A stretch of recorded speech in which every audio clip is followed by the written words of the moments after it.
ಅಯೋಧ್ಯೆಯ tent city ಮುಂಭಾಗದಲ್ಲಿದ್ದೀವಿ.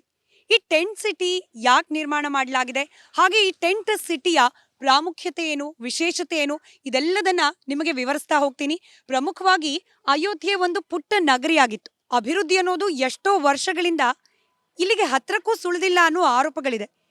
ರಾಮಭಕ್ತರು ಆಗಾಗ ಬರ್ತಾ ಇದ್ರು ಕೂಡ ಹೆಚ್ಚಿನ ಸಂಖ್ಯೆಯಲ್ಲಿ ರಾಮಭಕ್ತರು ಆಗಮಿಸದೇ ಇದ್ದ ಕಾರಣಕ್ಕೆ ಹೆಚ್ಚಿನ ವಸತಿ ಗೃಹಗಳಾಗ್ಲಿ, ಹೋಟೆಲ್ಗಳಾಗ್ಲಿ, ಇದರ ಸಂಖ್ಯೆ ಬಹಳ ಕಮ್ಮಿ ಇದೆನ್ನಕ್ಕೂ ಕೂಡ ಅಯೋಧ್ಯೆಯಲ್ಲಿ. ಹೀಗಾಗಿ ಇನ್ನು ಮುಂದೆ ಹೊಸದಾಗಿ ರಾಮನ ಮಂದಿರ ನಿರ್ಮಾಣ ಆಗ್ತಿರೋದ್ರಿಂದ ದೇಶ ವಿದೇಶದಿಂದ ಭಕ್ತರು ಇಲ್ಲಿಗೆ ಆಗಮಿಸುವ ಸಾಧ್ಯತೆ. ಹೀಗಾಗಿ ದೊಡ್ಡ ದೊಡ್ಡ ಹೋಟೆಲ್ಗಳ ಜೊತೆಗೇನೆ ಈ ರೀತಿಯ ಪರ್ಯಾಯ ವಸತಿ ಗೃಹಗಳನ್ನ ಕೂಡ ನಿರ್ಮಾಣ ಮಾಡಲಾಗ್ತಾ ಇದೆ. ಆ ರೀತಿಯಾದ ಪರ್ಯಾಯ ವಸತಿ ಗೃಹದಲ್ಲಿ ಒಂದು ಈ ಟೆಂಟ್ ಸಿಟಿ. ಈ ಟೆಂಟ್ ಸಿಟಿಗೆ ಎಂಟರ್ ಆಗ್ತಾ ಇದ್ದ ಹಾಗೆ ನಮ್ಮನ್ನ ಬರಮಾಡ್ಕೊಳ್ಳೋದು 10 ಅಡಿಗಳಷ್ಟು ಎತ್ತರವಾಗಿರುವ ಈ ರಾಮನ ಪಾದುಕೆ. ಕೇವಲ ಇದಿಷ್ಟು ಮಾತ್ರ ಅಲ್ಲ, ಈ ಟೆಂಟ್ ಸಿಟಿಯಲ್ಲಿ ಬರುವ ರಾಮನ ಭಕ್ತರಿಗೆ, ಪ್ರವಾಸಿಗರಿಗೆ ಯಾವ ರೀತಿ ವ್ಯವಸ್ಥೆ ಇದೆ, ಯಾವ ರೀತಿ ತಂಗುವ ಫೆಸಿಲಿಟೀಸ್ ಇದೆ, ನೋಡ್ತಾ ಹೋಗೋಣ ಬನ್ನಿ.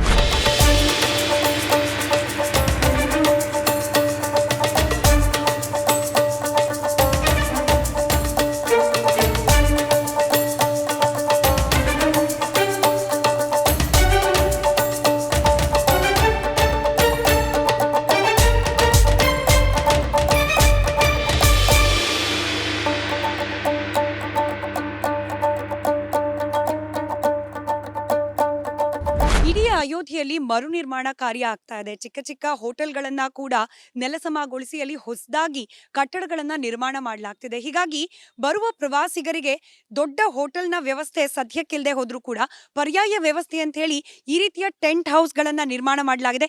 ಹಾಗಾದ್ರೆ ಯಾವ ರೀತಿ ಇದೆ ಈ ಟೆಂಟ್ ಹೌಸ್ನ ಒಳಭಾಗ ಗಮನಿಸೋಣ. ನಾವೀಗ ಸದ್ಯಕ್ಕೆ 30 ಇದೇ ರೀತಿಯಾದ ಟೆಂಟ್ ಹೌಸ್ ಇದೆ, ಒಂದರಲ್ಲಿ ಬಂದಿದ್ದೀವಿ. ನೀವು ಗಮನಿಸಬಹುದು, ಎಲ್ಲಾ ರೀತಿಯಾದ ಸುಸಜ್ಜಿತ ವ್ಯವಸ್ಥೆಯನ್ನ ಈ ಟೆಂಟ್ ನಲ್ಲಿ ಉಳಿದುಕೊಳ್ಳಿಕ್ಕೆ ಮಾಡಲಾಗಿದೆ. ಒಂದು ಈ ರೀತಿಯ ಟೆಂಟ್ ನಲ್ಲಿ 2ರಿಂದ 3 ಅಂದ್ರೆ 2 ಅಡಲ್ಟ್ಸ್, 2 ದೊಡ್ಡವರು, ಹಾಗೆ ಒಂದು ಮಗು ಉಳಿದುಕೊಳ್ಳಿಕ್ಕೆ ಬೇಕಾದ ವ್ಯವಸ್ಥೆಯನ್ನ ಮಾಡಲಾಗಿದೆ. ಹೀಗೆ ನಾವು ಗಮನಿಸ್ತಾ ಇದ್ವಿ, ಇದೇ ರೀತಿಯಲ್ಲಿ 30 ಟೆಂಟ್ಗಳನ್ನ ನಿರ್ಮಾಣ ಮಾಡಲಾಗಿದೆ. ಸರಿಸುಮಾರು 60ರಿಂದ 90 ಮಂದಿ ಪ್ರವಾಸಿಗರು ಈ ಒಂದು ಟೆಂಟ್ ಸಿಟಿಯಲ್ಲಿ ಉಳ್ಕೊಳ್ಳಿಕ್ಕೆ ಬೇಕಾದ ಎಲ್ಲಾ ವ್ಯವಸ್ಥೆಯನ್ನ ಇಲ್ಲಿ ಮಾಡಿಕೊಳ್ಳಲಾಗಿದೆ. ಇಲ್ಲಿಗೆ ಬುಕಿಂಗ್ ಮಾಡ್ಕೊಳ್ಬೇಕು ಅನ್ನುವ ಪ್ರವಾಸಿಗರು ಆನ್ಲೈನ್ನ ಮೂಲಕ, ಹಾಗೆ ಫೋನ್, ಅವ್ರದ್ದು ವೆಬ್ಸೈಟ್ ಇದೆ, ಟೆಂಟ್ ಸಿಟಿಯ ವೆಬ್ಸೈಟ್, ಆ ವೆಬ್ಸೈಟ್ನ ಮೂಲಕ ಅಥವಾ ಫೋನ್ನ ಮೂಲಕ ಕೂಡ ಸಂಪರ್ಕ ಮಾಡಿ ಬುಕಿಂಗ್ ಅನ್ನ ಮಾಡ್ಕೊಳ್ಬಹುದು. ನಮಗೆ ಗೊತ್ತಿರೋ ಹಾಗೆ ಜನವರಿ 22ಕ್ಕೆ ಅಯೋಧ್ಯೆಯಲ್ಲಿ ಏನು ರಾಮ ಮಂದಿರ ಉದ್ಘಾಟನೆ ಆಗಲಿದೆ. ದೇಶ ವಿದೇಶದಿಂದ ಪ್ರವಾಸಿಗರು, ರಾಮ ಭಕ್ತರು ಆಗಮಿಸ್ತಿದ್ದಾರೆ. ಅವರಿಗೆ ವ್ಯವಸ್ಥೆ ಆಗಲಿ ಅಂತ ಹೇಳಿ ಈ ರೀತಿಯಾಗಿ ಪರ್ಯಾಯವಾಗಿ ವಸತಿ ಗೃಹಗಳನ್ನ ನಿರ್ಮಾಣ ಮಾಡಿಕೊಳ್ಳಲಾಗಿರೋದು. ಇದು PPP ಮಾಡೆಲ್ನಲ್ಲಿ, ಅಂದ್ರೆ ಸರ್ಕಾರದ ಭೂಮಿಯನ್ನ 10 ವರ್ಷಗಳ ಕಾಲ ಲೀಸ್ ಪಡೆದುಕೊಂಡು ಇಲ್ಲಿ ಈ ಟೆಂಟ್ ಸಿಟಿಯನ್ನ ಪ್ರೈವೇಟ್ನವರು ನಿರ್ಮಾಣ ಮಾಡಿರ್ತಕ್ಕಂಥದ್ದು. ಕ್ಯಾಮ್ರಾ ಪರ್ಸನ್ ಮಧು ಜೊತೆ ಸ್ಮಿತಾ ರಂಗನಾಥ್, ರಿಪಬ್ಲಿಕ್ ಕನ್ನಡಕ್ಕೋಸ್ಕರ ಅಯೋಧ್ಯೆಯಿಂದ.